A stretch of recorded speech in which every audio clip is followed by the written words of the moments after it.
Hello mga langga! Grocery nga pala kami ni nanay nito mga langga. Ayan siya, pumili siya ng kanyang mga biscuits. Ang tagal ni nanay makapili mga langga. Kasi masilan ang sikmura niya. Hindi pwedeng kung ano-ano lang biscuit yung ibigay mo sa kanya or ipabili mo sa kanya or ipakain mo sa kanya. Kahit nga mga noodles, ayaw niya. Ayaw din niya ng mga beef loaf, mga corn beef, kung ano-ano na galing sa karne ng baka, karne ng kambing, karne ng manok, mga ayaw niya ng mga ganyan mga langga. Kaya kailangan kapag bibili ka ng mga pagkain niya, siya talaga ang pipili. Kahit sa bigas, siya ang pipili kasi masilan talaga yung sikmura ni nanay mga langga. Mas gugustuhin pa niyang kakain siya ng bigas mais kaysa sa kung ano-anong klaseng bigas. Ayaw niya kasi basta masilan yung sikmura niya. Pinipili lang niya yung mga kinakain niya, lalo na yung mga mamantika na pagkain. Ayaw niya. Mga ganun. So, ang tagal namin makapili mga langga. Kunti lang naman yung ginugrocery namin. Pero, ang tagal kasi nga masilan si nanay magpili. Ang tagal niyang makapili. Kahit nga sa biscuits ang tagal niyang makapili. Pagdating naman dito sa bigas, ang tagal. Kaya dapat maraming bigas yung bibilin mo.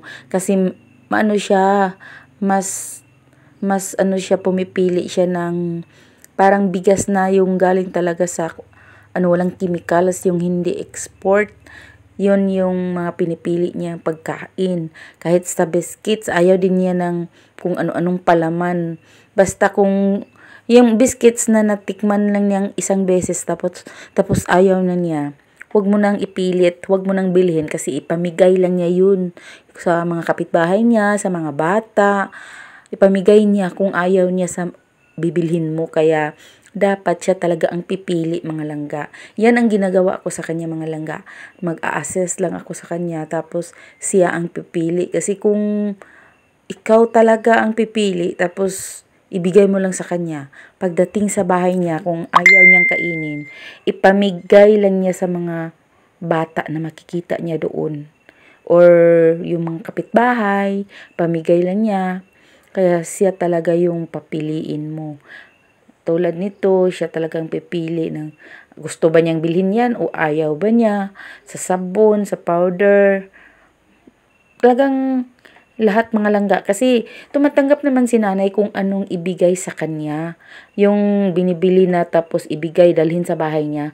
Pero ang hindi alam ng mga kapatid ko, kapag nagbigay sila, tapos ayaw ni nanay, matikman ni nanay isang beses, tapos ayaw ni nanay, talagang ipamigay niya yan. Pamigay niya sa mga kaibigan niya, kapitbahay niya. Pamigay niya kasi ayaw niya. Isang beses lang matikman niya, tapos ayaw niya. Tatandaan na niya yung hitsura ng pagkain na ibibigay mo. Tatanggapin niya, oo, pero pag wala ka na, ibibigay niya yan. Kasi alam ko yan kasi nagsasabi siya sa akin na ganito, ganyan. Kaya dapat kapag naggrocery ka, isama mo talaga siya. Siya talaga mismo yung pipili.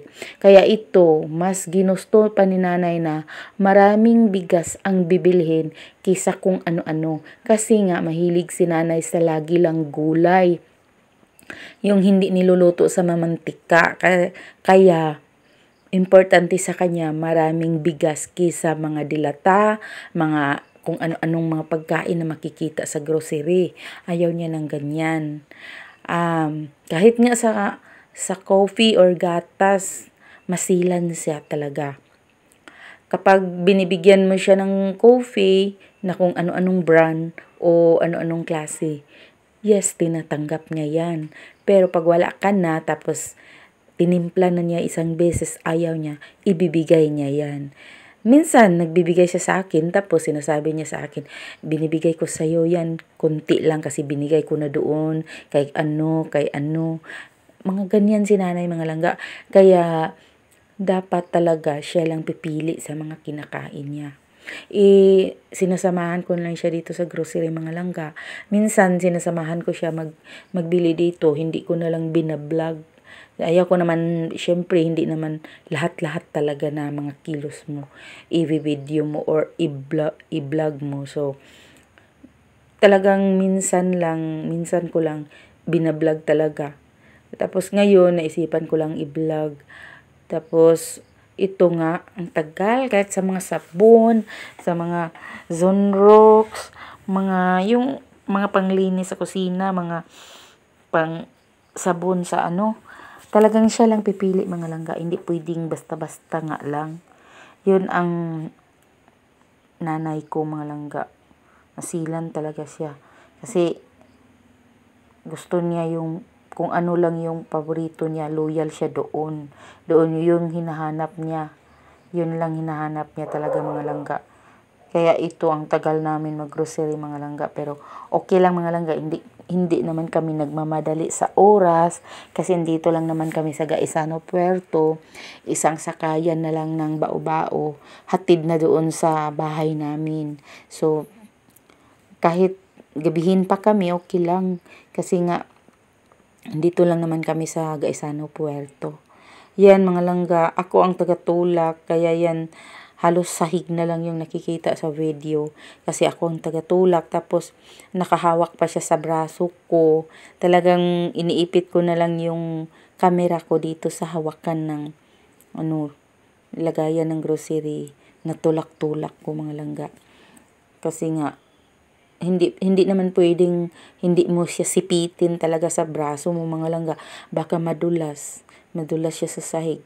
Kasi feeling niya talaga ang dulas-dulas ng sahig ng mall.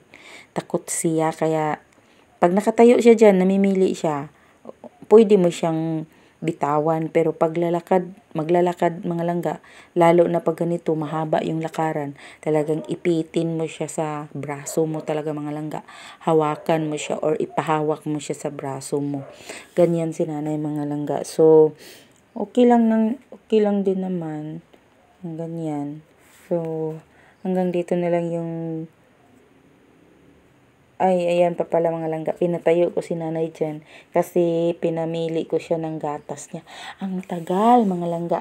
Ewan ko ba kung anong pinipili niya. Kasi dati, yan siguro yung gusto niya kasi yung lumang brand ba? Bear brand. Yun kasi lagi niyang binibilhan naman namin siya dati ng Anlin. Kaso ang nabili namin, Anlin na chocolate yung flavor. Para daw siyang nasusuka. Kaya hindi na muna kami bumili ng Anlin kasi kailangan kung bibili ka yung maliit lang at ipatikim mo sa kanya yung flavor. Kung gusto niya, yun na bibilhin mo. Pero hanggat hindi pa niya natitikman yung flavor, huwag kang bili ng bili na hindi pa niya natitikman. Kasi masayang lang talaga mga langga. Yung binilhan siya ng kapatid ko na malaking Anlin. Tapos nga, chocolate yung flavor. Binibigay lang niya kasi ayaw niya. Manigas lang naman yun doon sa lata. Kaya, ayun, binibigay. Ito nga pala yung mga flowers for Valentine's Day, mga langga, mga chocolates. Andito lang yan sa Gaisano. Yan, may mga gatas pa, may mga coffee. Yan, mga langga coffee, may chocolates, mga candies, kung ano-ano lang mga ginagawa nilang pang gift, pang Valentine's gift, mga langga. Sus nako. Ang sarap tingnan mga langga, kahit yan lang sa akin Nescafe mga langga.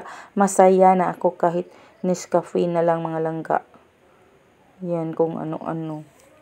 Sobrang saya ko na kung makatanggap ako ng ganyan mga langga. Pero kung wala naman, walang magbigay, okay lang din. Happy Valentine's Day pa rin sa inyong lahat mga langga. So, ito yung mother ko mga langga. Mas pinili pa niya maraming bigas mga langga. Kasi wala siyang nagugustuhan sa mga pagkain na nakadisplay mga langga. Mga dilata, mga ready to eat, mga